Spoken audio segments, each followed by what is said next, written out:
Hi everyone. We might have a few more joining, but I'll kick off just so that we can keep everything nice and on time.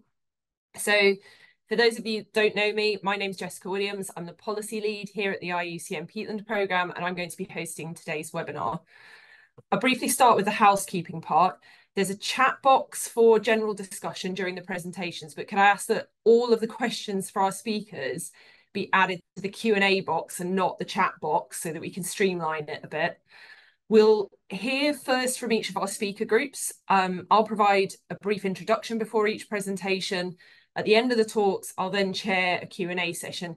Please don't be shy with questions. It would be really good to have a lively Q&A session. Audience members can also upvote questions in the Q&A box. So if I see the questions are popular, I'll try to address these as a priority.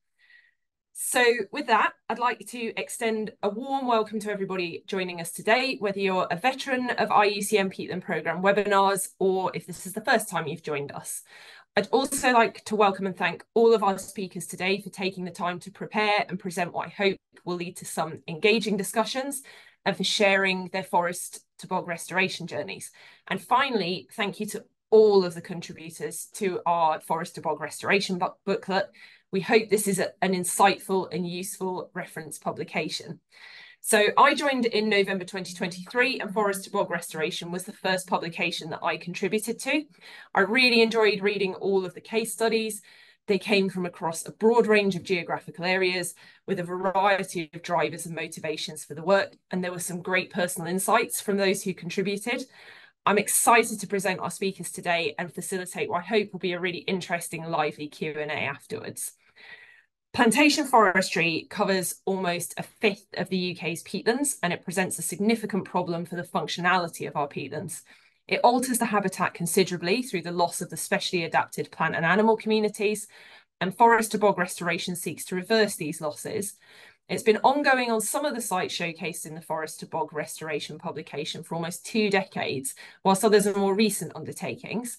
And today we've got 4 groups of speakers who will discuss their sites, how they undertook restoration, and what they've seen and learned as a result.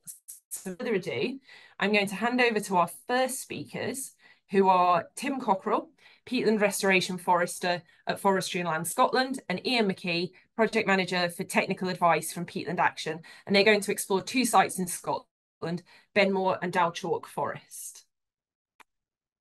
Yes, so we're going to present between us 2 case studies today. One is a specialist harvesting system, and then I'll talk about the rewetting. But I just wanted to say at the start that pretty much the same methods were used on both of these sites.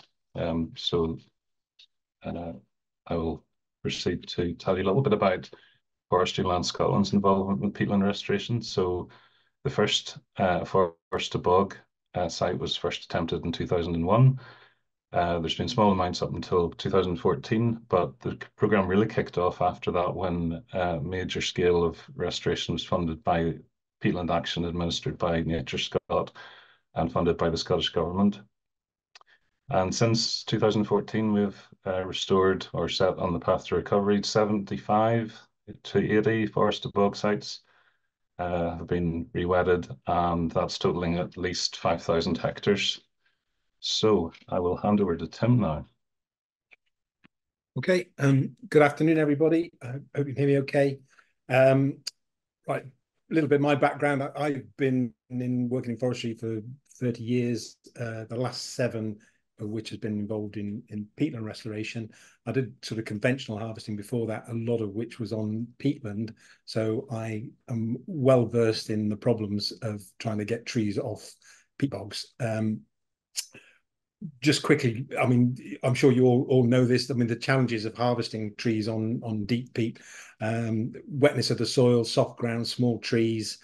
Fundamentally, we end up putting a lot of material under the tracks of machines to try and keep them afloat. Most of these machines we've been trying to use on peat bogs for years are not really designed for that operation. They are Scandinavian machines, which are used to having frozen winters, so they can actually run on bogs when they're frozen. So on our sites that are wet all year round, it's very challenging to try and get the trees off. Most of these sites are very remote. difficult with access from public roads, which are often sort of single track and need upgrading to get timber off. And then we need to build significant lengths of in forest road to haul the timber away from these sites. So next slide, please, Ian. This is a site fairly typical of a conventional harvesting site. The brash mat here, which is the main extraction route, has failed, leading to quite severe rutting. Those areas will never be effectively restored because we've destroyed the structure of the peat. I mean, at best, you're going to get soft rushes, bulbous rushes, things coming back on that bog, which is not going to restore in the way that we want it. So on the back of that, and this is what we were harvesting, how we were harvesting for 10 or 15 years on the bogs up here, we decided we needed to look at trying to find a better way to achieve extraction of timber off these sites. So next slide, please, Ian. Okay, well, we cover this. Conventional harvesting, it disturbs and compacts the peat. We require a lot of roads, which is a big capital investment. Roads that are only being used once on a lot of occasions to harvest the existing crop, which is a significant waste of money and more damaging to the environment. If sites are harvested well and sensitively, it makes the re-wetting operations a lot easier. So again, when we were looking for a different way of doing this, we were looking for a site that left a method that left the site in a better condition for us to actually do the follow-on re-wetting work. And the system we've come up with is using a set of shears, and we're now using that on about a fifth of our sites. What tends to happen is where we can harvest things viably and commercially, what they wash their face, we'll still use sort of conventional harvesting methods. But what we found was a lot of these restoration sites, we simply couldn't get anybody to come and do the harvesting work because they were wet, they were a long way from the road, this kind of thing. So this system actually filled some of those gaps. So next slide, please. So what is this shear harvesting system? Well, it's an adaptation of a conventional harvesting system where we've actually brought on additional machining. We're still using a conventional harvester. Initially, when we started doing this, we were using a kind of lightweight excavator-based machine because we thought that would cause less damage to the peat. But we've now found we can use a conventional harvesting because the brash mats we're building are so robust that it will take that weight. Using conventional forwarder to extract the material, but the additional machine we're using thrown in is a low ground pressure excavator fitted with a set of tree shears. This basically shows you what a conventional harvesting site would look like. This is part of the South Cockerill site, but this is after the harvester's cut the first drift. So fundamentally what's happened is a harvester's gone in, he's cut approximately 10 rows of trees either side of that, or 5 rows of trees either side of that brash to the centre, process them, put the brash in front of him on the machine so he can run on it and put the timber to one side. That's what would happen conventionally. You get a relatively small amount of brash in that brash mat. If it's a lodgepole pine site, that will take 1 or 2 passes with a forwarder before it starts to break up. Okay, next slide, please. So this is the area that makes the difference. This is well, it's the first one of these machines we use. So this is a Komatsu excavator with, I think that has got 1.5 meter tracks on, and you can see the tree shears fitted on the end of the boom. What this machine is doing then, once we cut the initial drift, or the harvester's cut the initial drift, this machine is going along either side of that drift and cutting another 10 rows of trees and throwing them in to the central brash mat where the harvester's waiting, and then he processes those trees as well, which basically is concentrating all the brash on that one brash mat. So instead of having the brash from 10 rows of trees, you've effectively got the brash from 30 rows of trees there, making a much more robust brash mat, which isn't compacting the peat and isn't allowing any damage to happen. The other plus side, well, we'll come back to it in a minute, but we'll say just this is a sort of standard. No, it's all right, Ian, just carry on. That's the sort of machine we're using these days. This is a kind of multi-purpose peatland restoration machine. It's a 14-ton Doosan excavator fitted with 1.9 meter tracks. But that machine we can use, we can put a mulching head on it, we can put shears on it, we can put a bucket on it, put a harvesting head on it if we need to. So it's doing all those jobs. Okay, next slide, Ian. Oh, gone back to right, there we are. So that's the tree shears based on that excavator. So what the tree shears do, basically those upper arms, the operator clasps them around the tree, and then he operates the shear blade at the bottom, which is just like a giant scissors, which cut the trees off. He can then lift them up and place them wherever he needs to. But the real advantage of this is that it cuts the stumps flush with the top of the plough ridge, if not lower, which you can't do with a conventional harvesting. That allows that machine to run on there without damaging its tracks. Then, if you had conventional stumps, you couldn't run a low ground pressure machine over that site. The brash mats are best quality in that there's so much brash material in there. We don't have to put any saleable produce in there because we just concentrated the brash. So we're getting better recovery in many ways because of this. Most of the sites brash free, which I'll show you on the next slide. Longer extractions distances are possible. We've gone right out to 2.5 kilometers on our furthest site without building roads. And as I said, the capital cost of building those roads is extortionate, particularly if it's just for a one-off operation to clear the trees off that site. So this is a far more cost-effective way of doing it. And there's less or minimal compaction and disturbance of the peat. Okay, next slide in. Right, basically this just shows the end result. The slide on the left is immediately after harvesting. In the foreground there, you can see these very low cut stumps and the lack of brash on that site, which makes rewetting, ground smoothing a lot easier if you haven't got that material to deal with. And on the right, you can see a drone photograph taken of the same site. And you can see the distance between the brash mats. So you've got 60, 75 meters probably clear there between the two brash mats, which makes for very easy access and rewetting. Okay, over to you, Ian. Thank you, Tim. Yeah, sorry, can I just say one thing? I didn't do that justice. Please, if you can get hold of, if you want to know more, get a copy of Ian's case study. It's a lot more detailed and a lot more information in there. Okay, sorry. Thank you, Tim. Just a reminder about the next stage of the restoration is the rewetting, and what we're doing there is removing the modifications. So it's the ploughed ridges and furrows and the ploughed drains. We're sometimes repairing degraded features like cracked peat underneath the furrows, but that's quite rare. And overall, we're restoring the hydrology and providing growing conditions for a fast recovery of peatland community species. And that, we're kind of mindful now of what that means. Growing conditions, it means not too wet in the winter, not too dry in the summer. And during the spring droughts, that's the key. So for these two case studies in Sutherland, this one's quite a challenging one because of several factors compared to kind of your average site. The slope was quite steep compared to anything we'd attempted before, relatively shallow peat depth.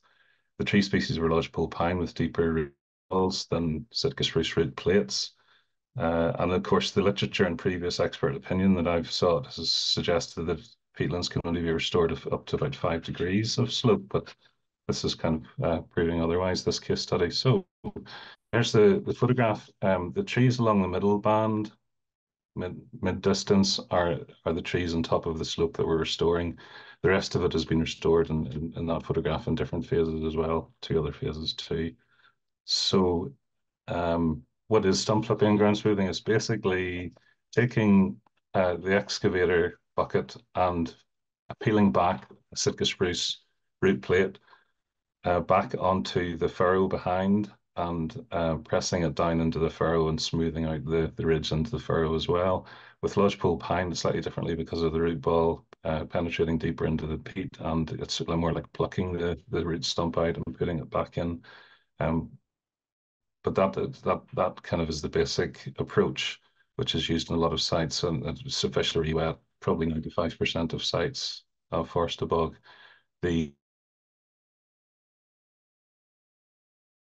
But that photograph was taken 3 seasons later after the rewetting, and you can see some of the responses here. So just to go into detail about the results, we did some quadrat surveys, particularly on the steepest slopes. That's where we concentrated them. So the 12-degree slope had a couple of quadrats on it. We compared that with the near natural quadrat above the site and found that the sphagnum capillifolium and papillosum was present along with lots of cotton grass.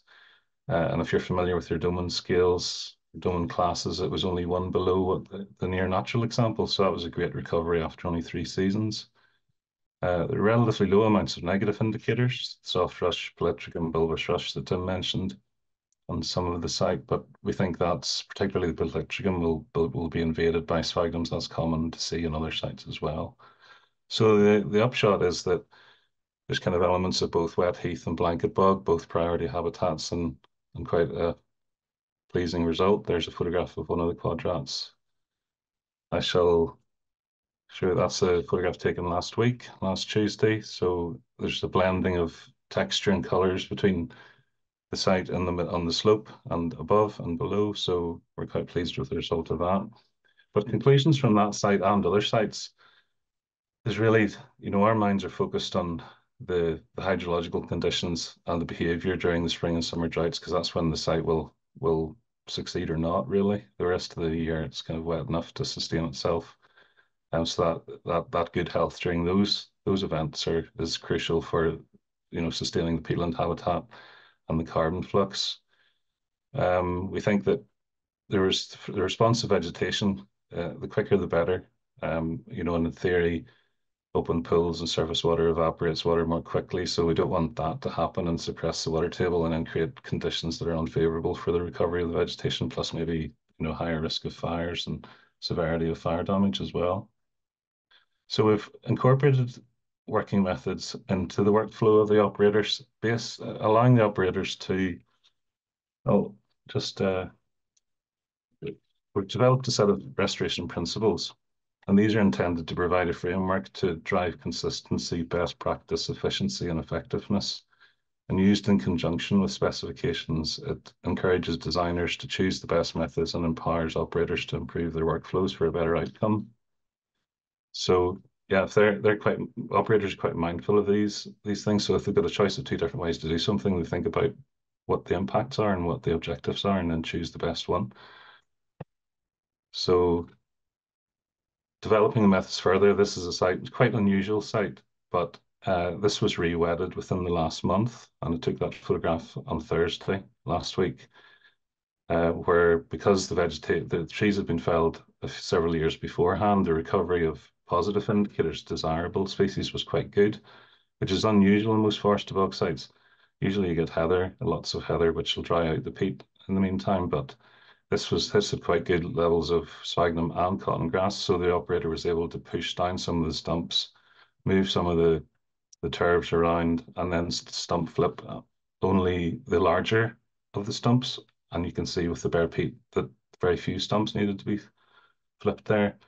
So overall, a very good result, which will recover very quickly with a head start, if you like, with that nice vegetation on it. So that's a photograph from one of the quadrats of the case study, by the way. So the sphagnum bank here has capillifolium and papillosum within it. So just a nice summary of that case study. And if you want more information, we've got contact details there. And there's a video on YouTube that you can have a look at to see the methods being used. So thank you very much. Thank you to Tim and Ian for that one. Our second set of speakers are Joey Pickard, who is the Lost Peatlands Project Ecologist, and John Walker, Senior Research Officer in Biosciences at the University of Swansea. And they'll be discussing the restoration of Rhigos Mountains peatlands in Wales. Over to you.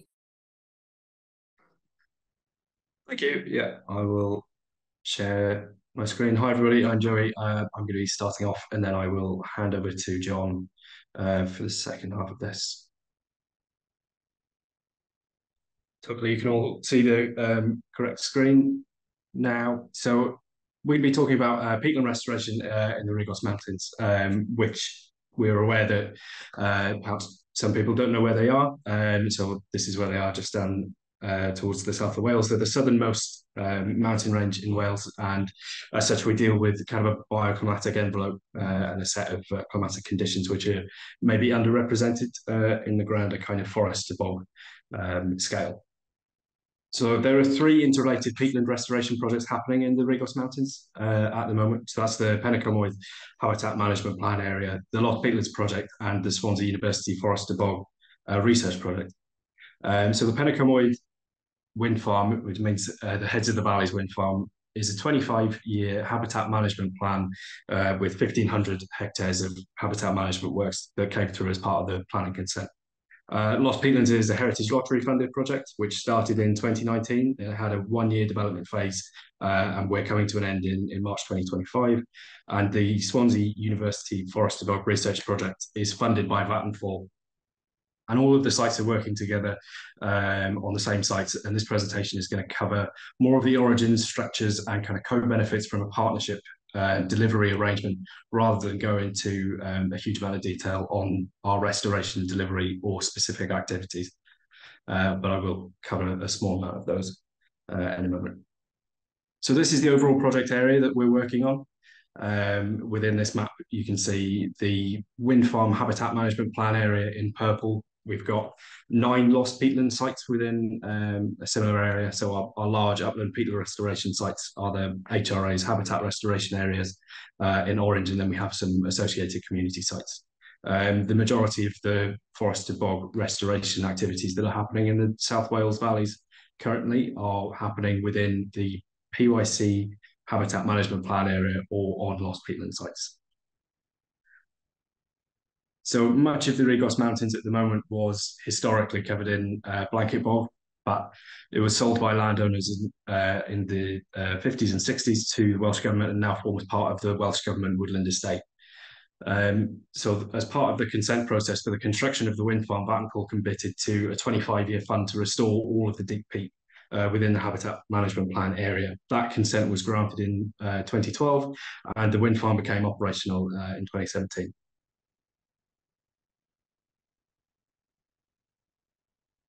As a result of the consent being granted for Penicummoid, the Lost Peatlands project was a response from the local authorities to the planning process. So through a legal agreement which was agreed between the local authorities and the wind farm operator, Vattenfall, there's a Section 106 planning agreement which led to the creation of the Habitat Management Plan Fund, which is a £3 million fund which is accessible for 25 years for restoration of all deep peat within the habitat management plan area. This fund was leveraged as match funding for Lost Peatlands project, which allowed us to deliver significantly more works within the landscape from a different funding stream that was funded by the National Heritage Lottery Fund. And the structure of our Lost Peatlands partnership and the specific outcomes that the funding body want the Lost Peatlands project to achieve also expanded the scope of works to include other aspects than capital expenditure for rewetting. It also includes engagement with local communities and school delivery programs as well. This is the overall structure of how the Lost Peatlands project delivers capital works on the ground. So they're being delivered in the same landscape at the same time. And we were quite fortunate to be able to use the framework developed by NRW to let Lost Peatlands contracts. And that ensures from our side that everything is done to the same spec, and ensures from NRW's side that they retain control and supervision of capital works being undertaken on the ground within the Welsh Government woodland estate, which has its own set of specifications for contractors to be able to work in. Lost Peatlands staff have provided the management plans for the site based on our surveys which we've done. We also provide ecological oversight through our role as ecological clerk of works, or whether we have protected species on site, we communicate that through pre-commencement meetings with the contractors. This is working well for us, but early days did highlight a number of challenges that we had to tackle as a partnership. There are a lot of operational constraints to undertaking this kind of restoration in a working landscape. It's a commercial forest and an active wind farm, and so we streamlined all of the access and permissions processes to make sure that everything is coordinated and has a much shorter turnaround time. Something which we deal with in Wales quite a lot is a lack of contractor capacity. So the coordinated framework allows us to share resources between organisations and ensure that everything is completed to a shared best practice. There are also a lot of ecological constraints which we deal with day to day, like nightjar, which is a cryptic ground nesting species. We've been able to come up with shared and joint solutions for protected and local priority species. And then the overall process coordination and streamlining has been a bit of a problem for us going forward. We've had a fairly high number of staff turnovers, but the long delivery phase of the PYC HMP means that there's an ongoing match fund that we can access for future projects should we want to. So these are some of the kind of key benefits of us for attempting this kind of restoration in partnership. The shared innovation between the work programmes has meant that everything has been achieved at a similar level of best practice, and the scale in demonstrating a pipeline of work from the shared framework has allowed local contractors to develop a programme of getting specialist equipment in which they wouldn't otherwise be able to afford. It allows us to scale up delivery within the short term. We've also got a co-located research and monitoring programme with a lot of overlapping sites and evidence gaps. And these co-located sites with co-located equipment and budgets for getting monitoring equipment on the ground has allowed us to address these much quicker and in a much more developed kind of way. This is the final slide from me, and it's just to cover some of the actual restoration activities we have on site and how we monitor our success. So this is representative of a day zero restoration state. So this is our Creggan HRA, which is in the Avon Forest. This is a 3D model with an overlay of a photo ortho mosaic, which I generated from a handheld LiDAR scan. You can see in the kind of the first half of the video, it's the state that we start with, which has got extensive plough lines and cross-cutting drains. And then immediately after the digger left, this is what the site looked like with more extensive bare peat, but with a more natural kind of surface microtopography and some water collecting on the surface already. To measure the effectiveness of the interventions that we have a network of automatic water level monitoring equipment on site, as well as yearly surveys of vegetation or across fixed quadrats on a 100-metre grid across the site. We also have a network of passive bioacoustic monitors, which we have out to look at secondary and tertiary effects on the wider species assemblage using the upland plateau. And we also have specific surveys for protected species which use our sites.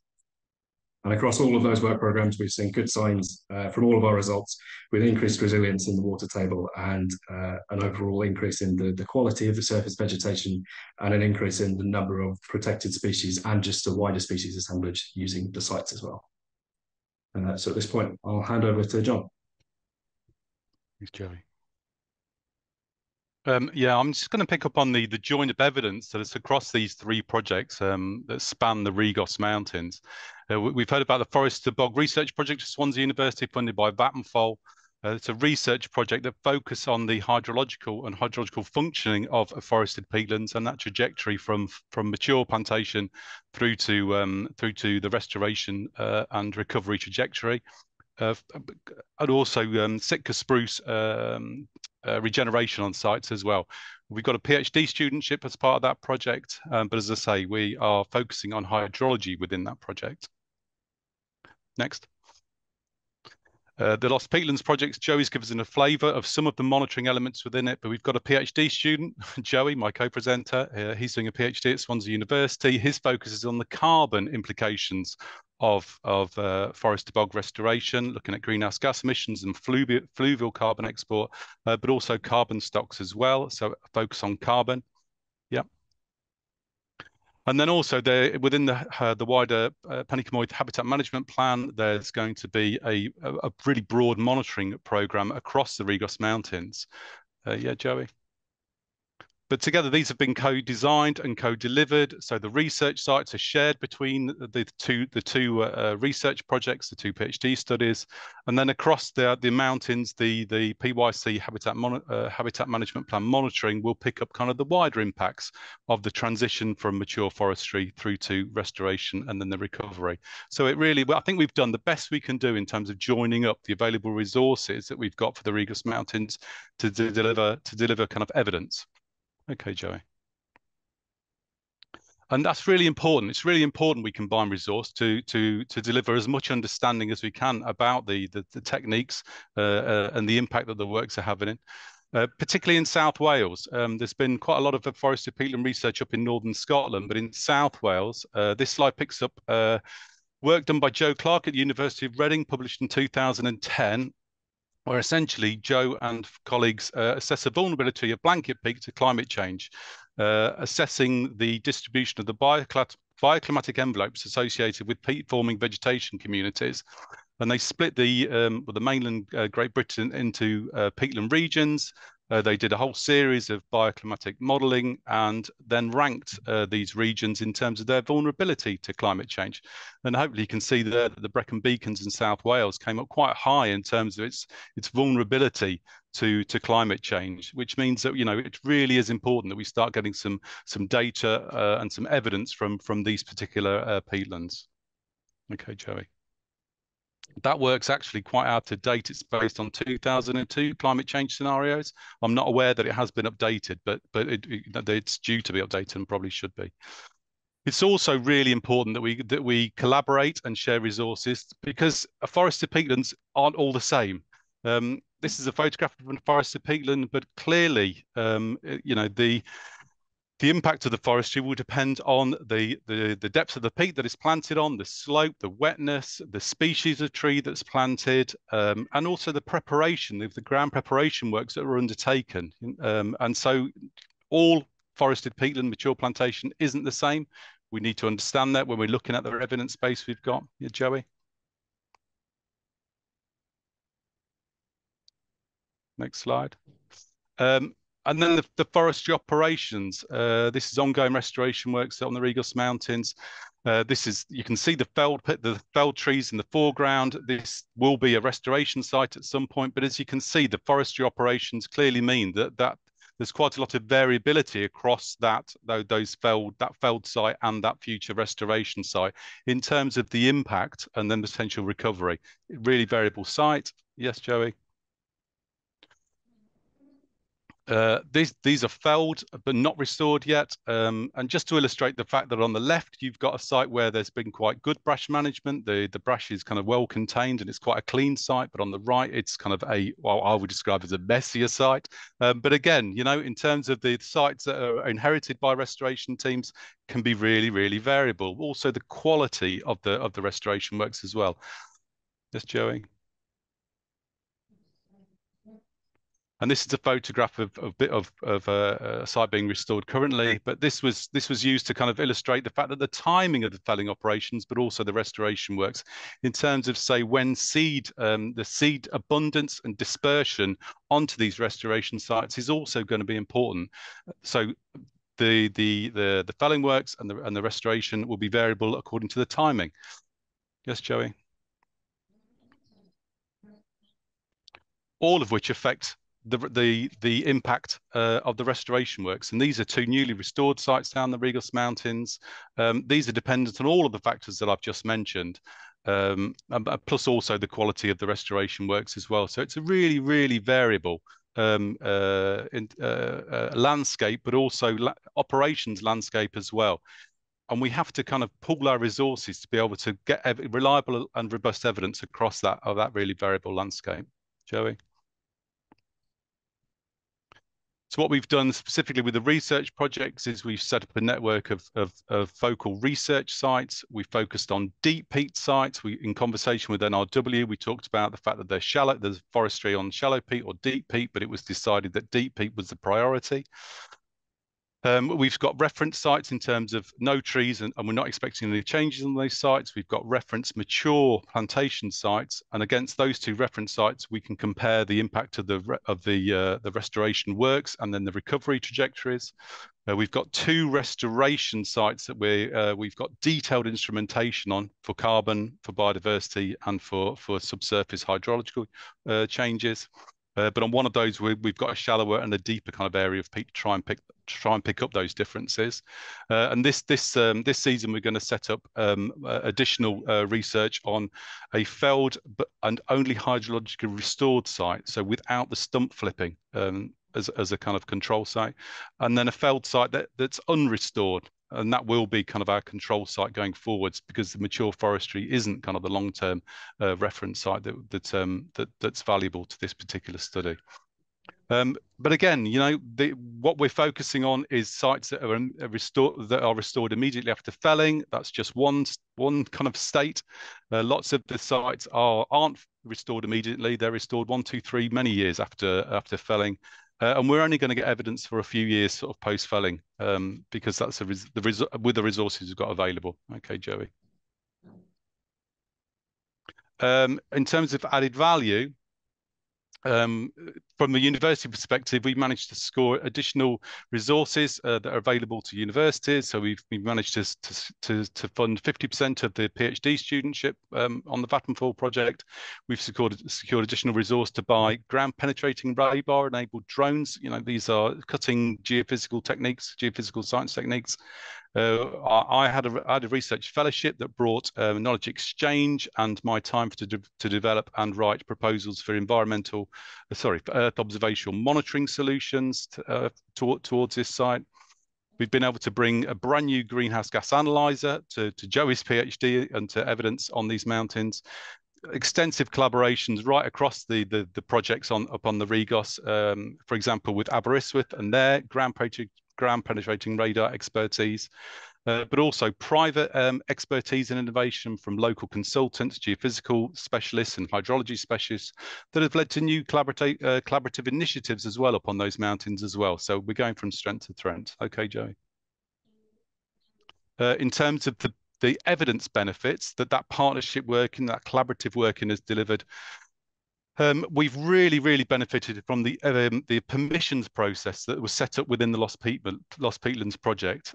Getting permissions to stick all this equipment in the ground is not trivial, and the process that we've been able to share has meant that we can get these equipment deployed, get it through the approvals process much quicker, and that's been an absolute game changer, and I think absolutely critical in terms of the science story for this partnership and from these mountains.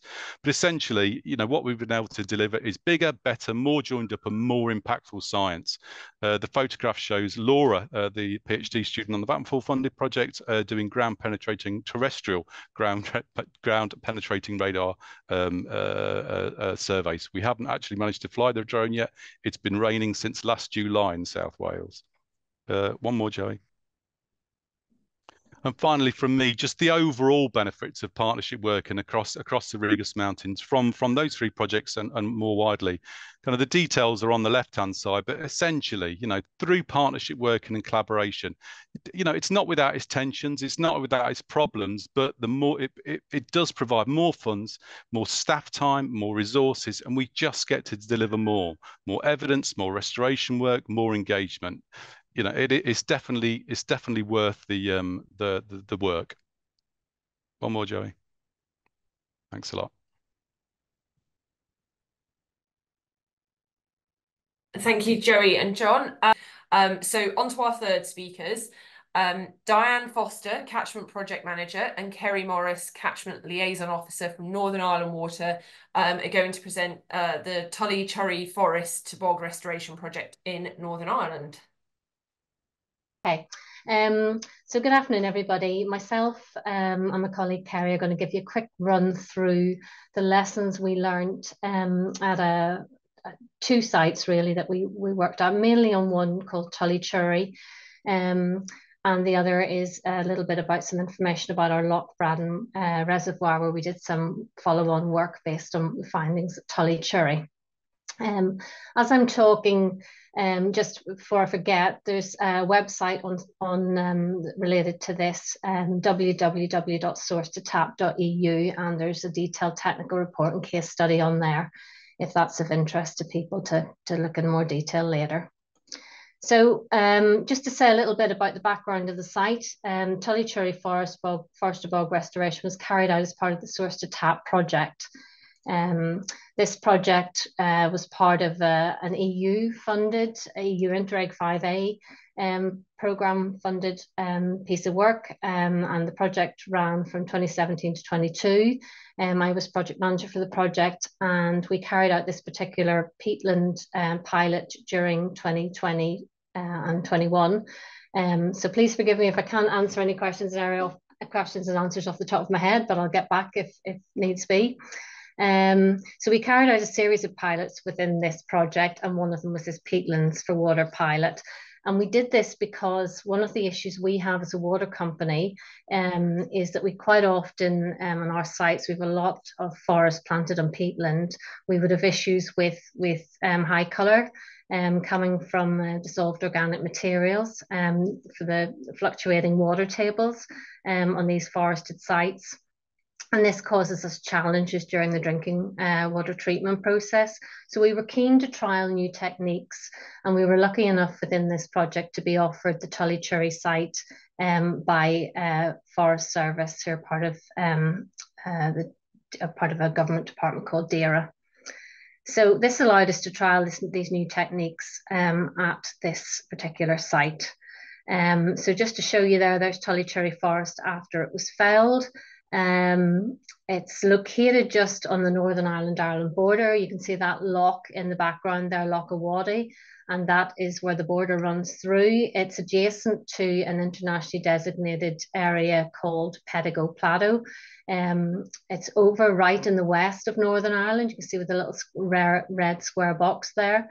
And this whole sort of hatched area around the Tullycherry site is designated. It's a Ramsar site. It's an area of special scientific interest, special area conservation, special protection area. It has them all. Really important area. It's one of the largest areas of blanket bog in Northern Ireland. So it's of real importance. And the fact that Forest Service felled this particular site meant that it opened it up and removed cover for predators. So we were tasked with trying to restore it as part of the project and trial out new techniques. The site was planted in the 1960s using a ridge and furrow pattern. So we had to deal with that to try to allow the water table to rise evenly. So what restoration work was undertaken? Well, the site, we split into 3 different areas, restoration or treatment areas. We carried out sort of GPS and other types of surveys, and as a result of those and ground truth in the site, we split it into these 3 areas. There was an area of open moorland in the middle, which we included in the monitoring regime, and a sort of forested remnant area here, which was also included in the remnant in the monitoring programme, and that gave us sort of 5 treatment areas, as we would call them, overall.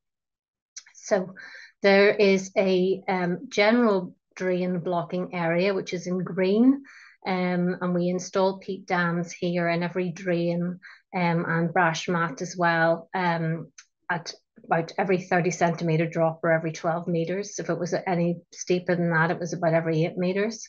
There was also this sort of boundary drain blocking area, which we called our control.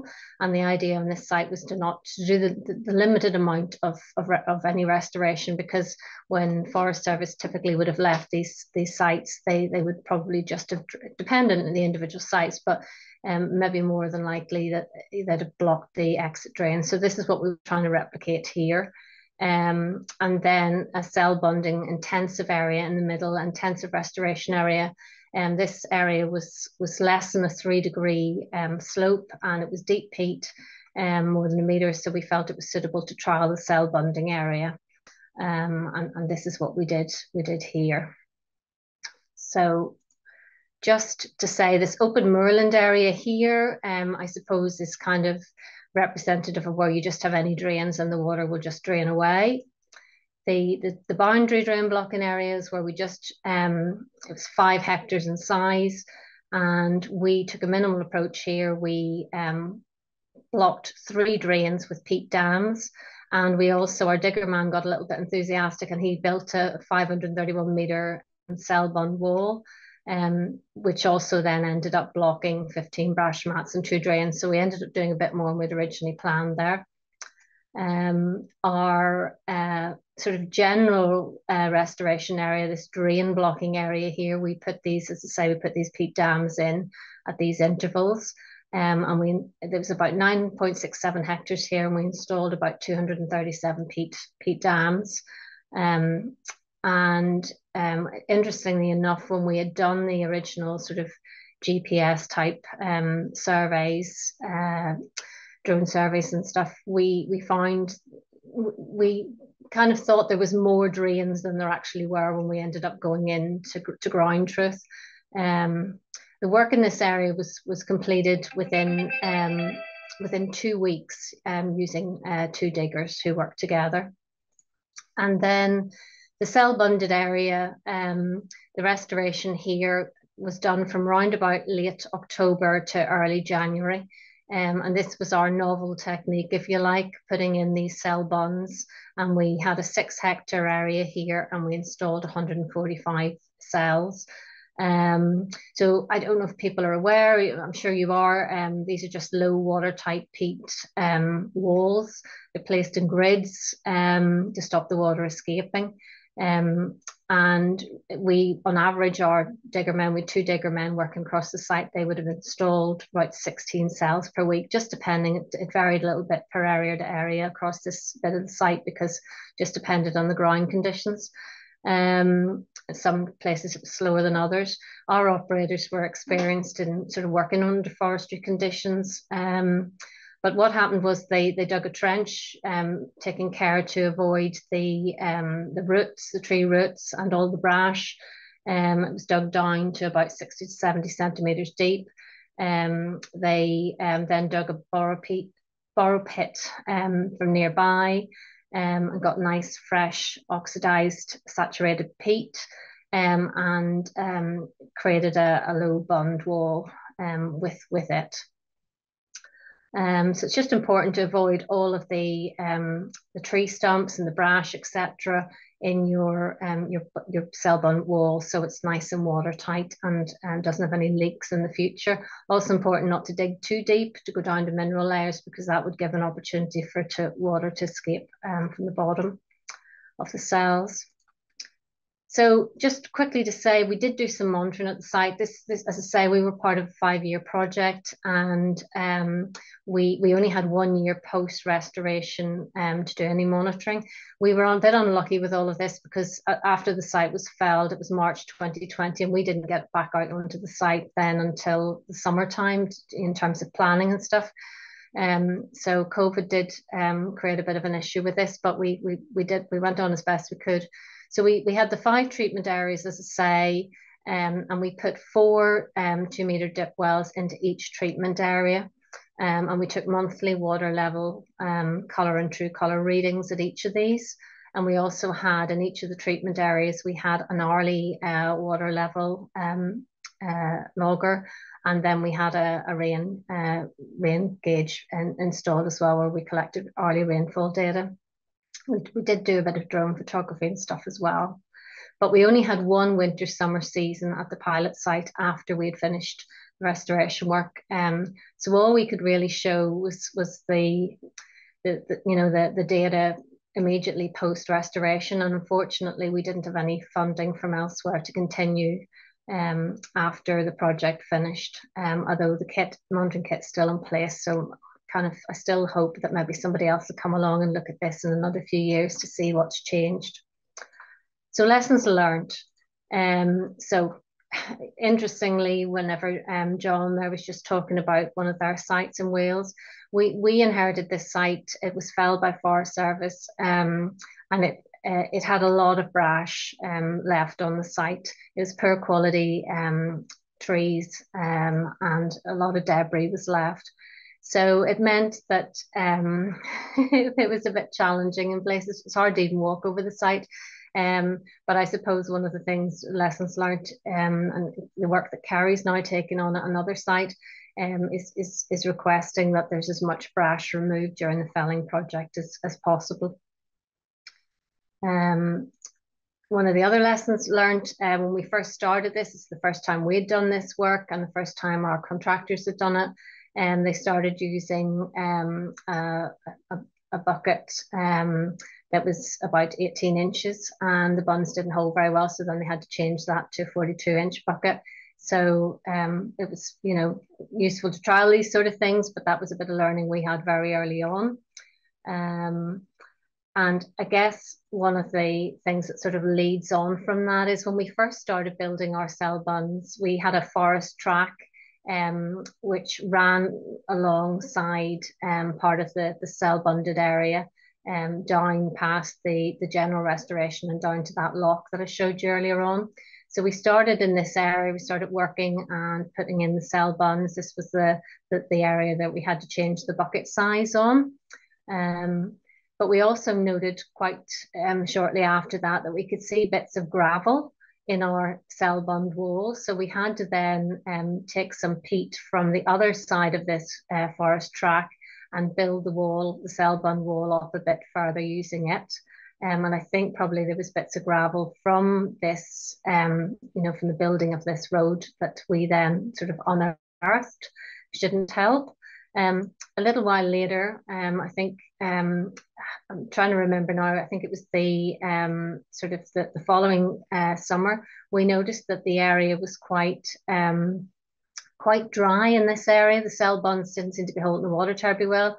And when we did some drone photography, we could see this little area here, which was wet. And sorry, I clicked too early there. This little area here that was wet, and we think the water was draining away under the road and out the other side onto this drain. So we got contractors in, and in the forestry in here, we installed some timber dams to try to hold the water in this area and to stop it then seeping away so quickly.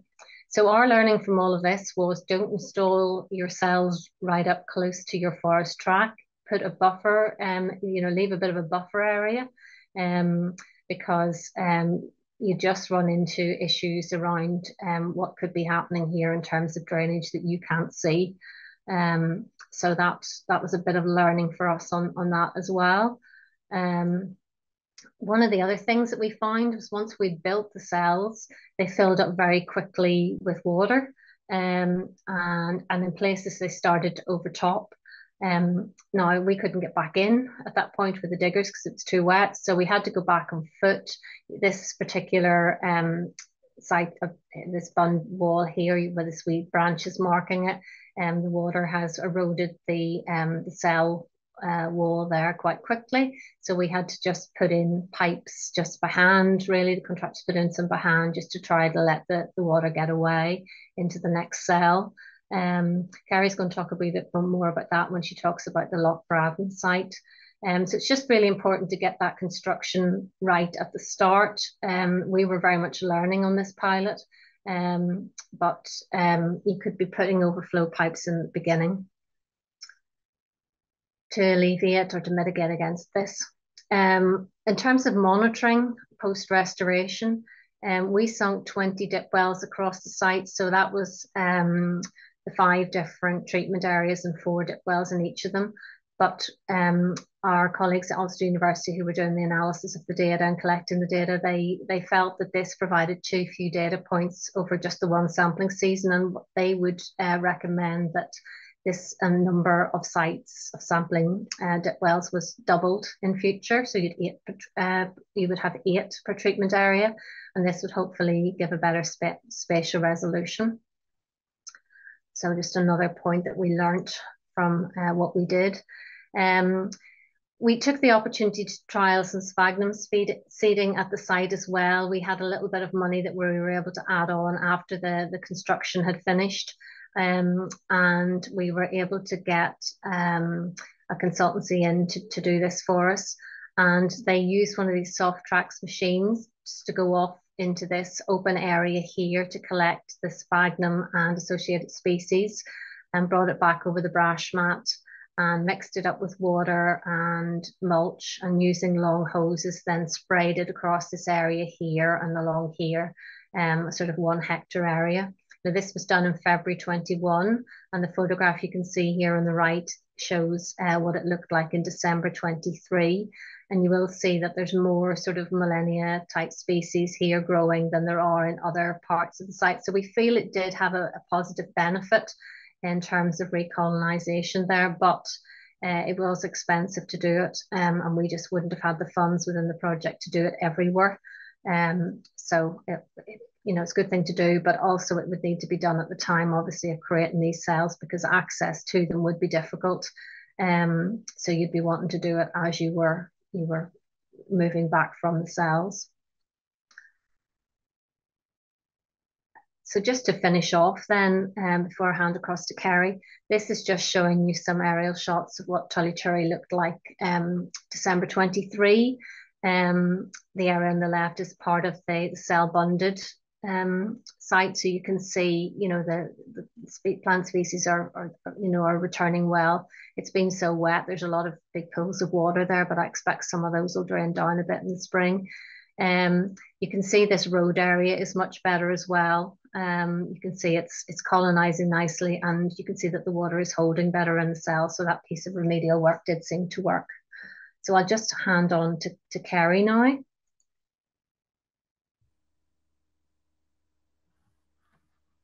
Thank you very much, Diane. I'm going to go on to the first slide there. Thank you.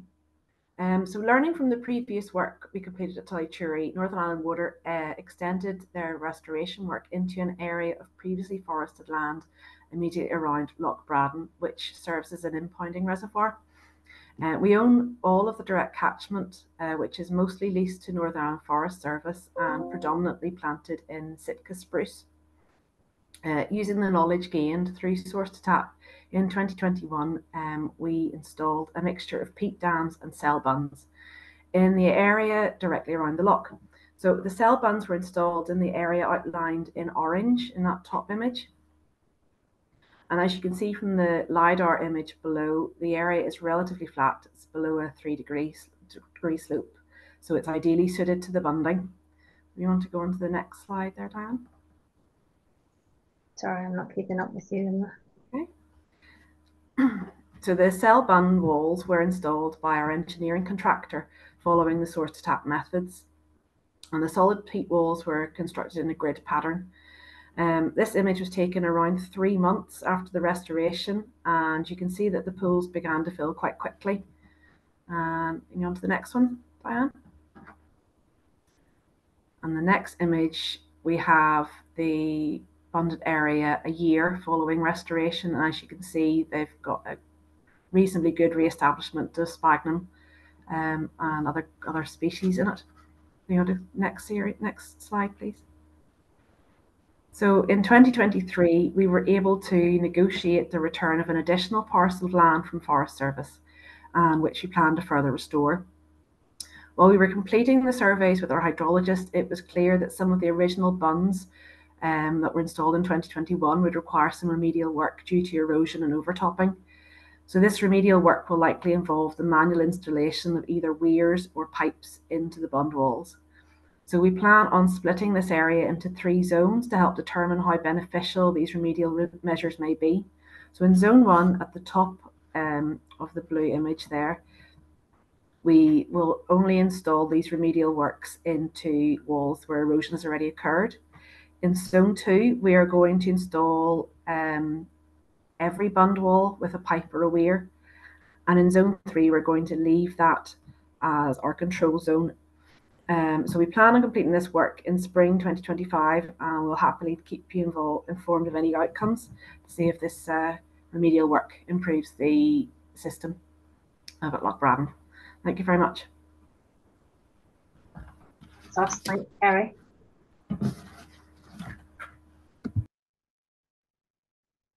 Hey, it's great. Thank you, Diane and Kerry. So our final speaker is Robert Duff. He is Senior Advisor in Peatlands and Restoration from Natural England, and he's going to talk to us about the March mosses restoration, which straddles the England and Wales border. So over to you, Robert.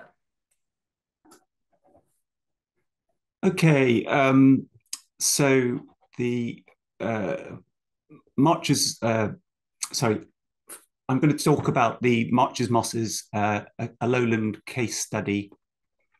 So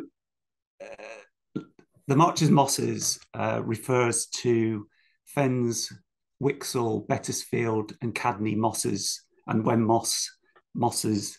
It's a lowland raised bog complex that's located on the English-Welsh border between Shropshire and Wrexham. and the area is approximately 1,000 hectares in extent, the peat body, with an average peat depth of about 3 meters. And it's been extensively damaged by drainage, primarily by peat cutting in the center, but also by forestry plantation on the edges and by agricultural encroachment. So what I'm going to tell you about are 2 examples of forest to bog restoration that's been carried out on the site over 20 years.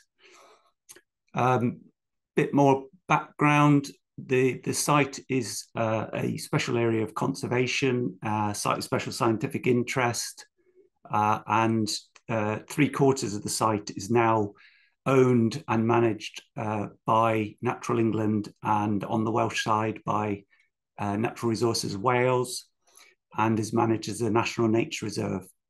So the primary goal on this site is nature conservation outcomes. The other thing I think to highlight is the fact that the rainfall level on this site is relatively low, and I think probably relatively low compared to the other sites that we've heard about today.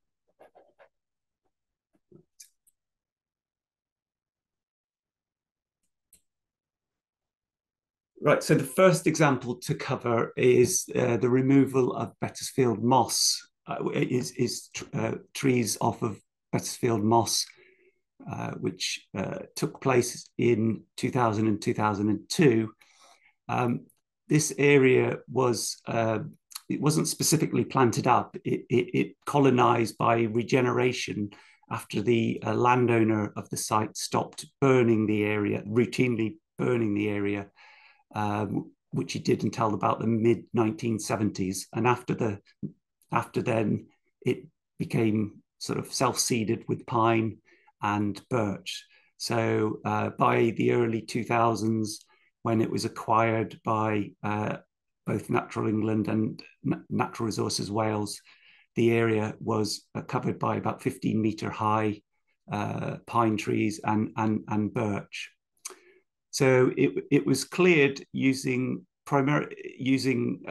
skyline technique, which, if anybody hasn't come across a skyline, it's a kind of winch and pulley mechanism mounted on a machinery that allows you to partially elevate the logs as they're being dragged and harvested across the site to kind of reduce the impact of needing to create so many brush tracks. Nevertheless, in order to hold the weight of the skyline, we did need to create various brush tracks on the site. I should also add at this point that the work I'm talking about was carried out by my colleagues working at Natural England, the Senior Site Reserve Manager, Dr. Joan Daniels, who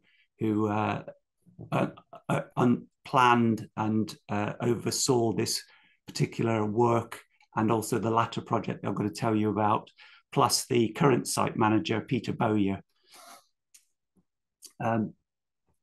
So once the trees were cleared, you can see, well, the other thing I think just to mention here is the depth of the peat. Neither of these areas were forestry ploughed or subject to a lot of drainage. So it's probably a bit different than the sites we've heard about already today. So this is a Google aerial photo of the area before it was cleared. And this is aerial photograph in 2009. And if you notice the kind of cream colored lines on the left-hand side, that's the remains of the brush tracks that were installed at the harvesting stage. Really, most of the work in the subsequent, well, after the trees were harvested, most of the hard work then needed to be carried out. And so there was a lot of effort that was gone into cleaning up the brash, as other speakers have referenced, that a lot of effort was gone into pulling together all the brash, and then at the time it was burnt, which probably isn't a technique we'd use today, but 20 years ago that was how a lot of material was disposed of. And then any birch stumps that were left on the site were recut and treated to make sure that they didn't regrow. There has been, over the last 15 years following the clearance up to 2018, there has been quite a significant amount of regeneration of birch and pine on the site, which has involved a significant amount of effort to keep it clear. And the reason for that really was because the peat surface wasn't sufficiently rewetted after the removal of the trees. So we reckon we had a sort of ½ meter of the topsoil, which was damaged by the tree roots and drying out, etc. So the bog vegetation and wet heath was slow to regenerate on that area. So in 2018, as part of a LIFE project, LIFE-funded project that we had called the Marches Mosses, we decided that we'd apply the bunding technique that you've heard about previously to this site. So we applied cell bunding across the area. So the right-hand area, we applied sort of quite a dense cell bunding technique because that was a cut-over area. Whereas on the uncut, deeper peat, we decided we would try and just do a ring of cell bunds to try and lift the water table across that area. And I'll just highlight that the little the circles with the numbers on, they represent dip wells that were established in 2002. So we've got 35 dip wells set up across the area for the past 20 odd years. So what's the result of this recent intervention? So I'm glad to say that the areas are now very much on a positive trajectory towards recovery. Whereas before we did the bunding management, only 20% of the dip well water levels were achieving our target level of within 10 centimetres of the surface. After the peat bunding, the water levels, 80% of the dip wells were reaching the target level. So that's shown a dramatic improvement. And on the uncut area, we are now getting very positive growth of sort of tussock forming sphagnum mosses, etc. And in 2021, as part of Natural England's long-term monitoring network, quadrat vegetation monitoring was carried out, and the area is now meeting the classification as an M18 vegetation community, which is pretty much the target that we're aiming for. It'll still take decades for us to for the full recovery to be achieved, but it's moving in the right direction. So the second example I want to cover with you is an area on the northeast fens, the north side of the site. And in this area, over 3 phases of time, 70 hectares of woodland had been removed. The first area was removed in 1998. Then about 10 years later, another area was removed in 2009. And then finally, as under the LIFE project, we removed another 50 hectares. And it's this latter area I'm going to talk about in a moment.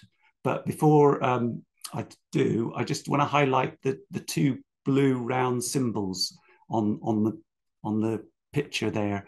So they indicate monitoring points where a greenhouse gas research was carried out in 2015. by Dr. Angela Creevy from Edge Hill University, and they monitored for 12 months the greenhouse gas emissions. But I'll come back to that in my final slide. I think the other thing to just highlight here is the fact that we're on the edge of the lowland raised bog here, and whilst we have quite deep peat in the south, as you go north, the peat runs away into shallow into very shallow peat and then becomes mineral. So on the 50 hectares that we cleared in 2019, it was forestry ploughed land, as being described earlier, with ridge and furrow across it. The actual extraction contract was organised by Natural Resources Wales and their forestry team. However, the method applied was very tight because we wanted a clean site and we didn't want very many brash tracks. So it was adapted from the normal harvesting protocols, which so in effect it was a more expensive technique to apply. But nevertheless, the overall clearance and harvesting and selling of the produce did lead to a significant surplus of funds, which have been able to be reinvested into the restoration of the site. So after the trees were cleared and the brash, as I say, there was a lot of effort gone into clearing all the brash away, which was taken off site, and also high stumps that were left over were cut lower. And here's the aftermath view of the site.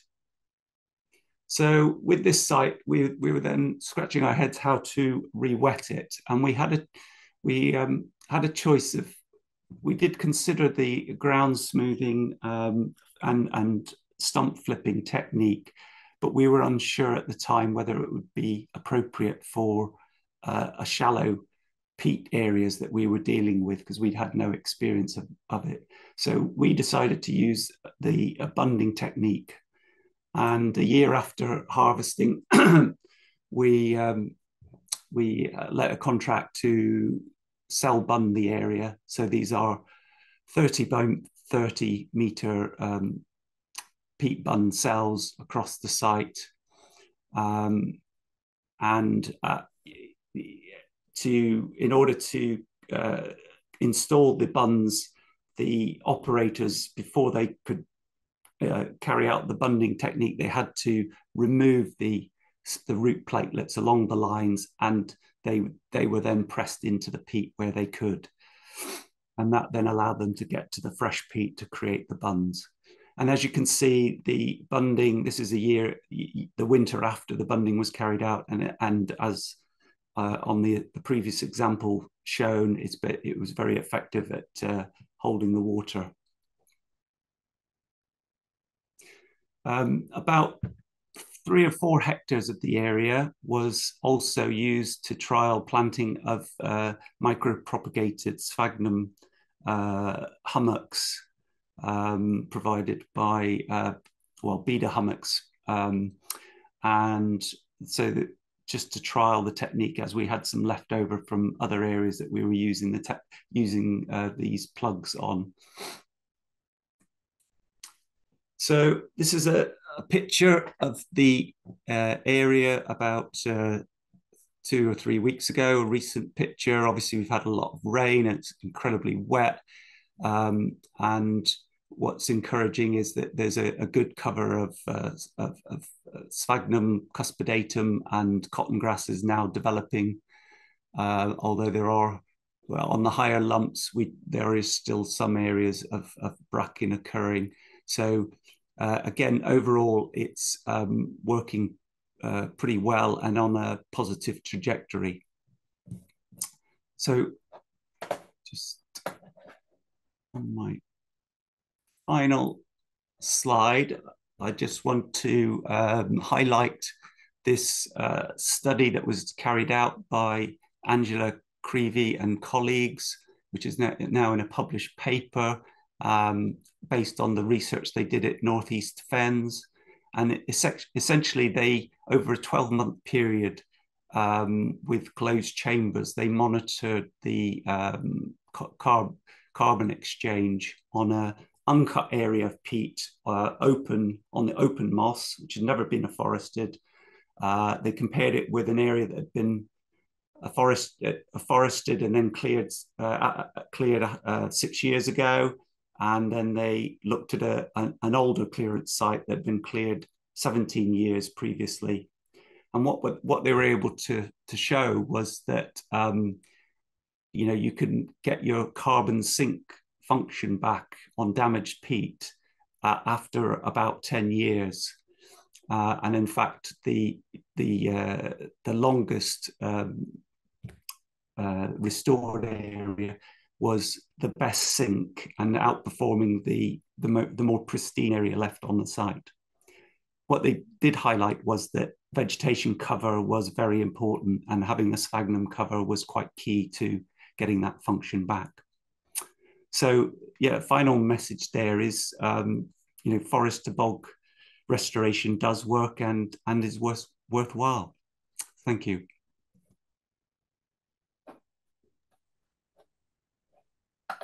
Thank you, Robert.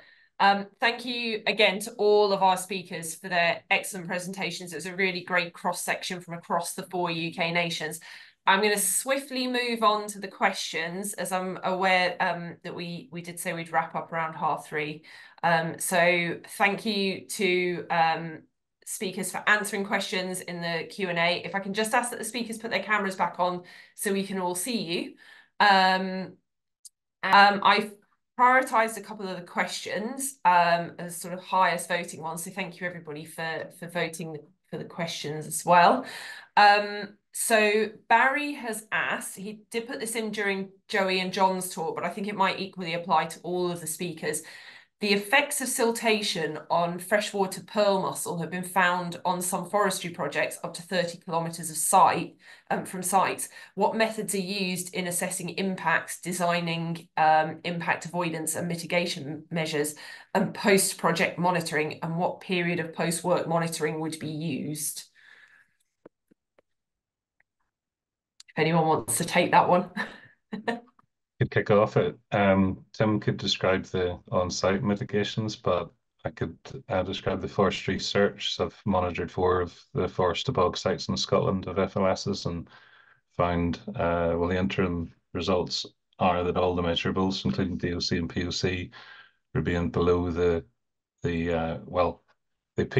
rose after the restoration, but rather quickly subsided to baseline levels, but generally the blocking of the drains will reduce flow that reaches, and reduce surface water flows. So, those scarred drains are repaired and the loads and peak flows reduced on them as the restoration is carried out from the top down. So, Tim, do you want to say what operational mitigations are on?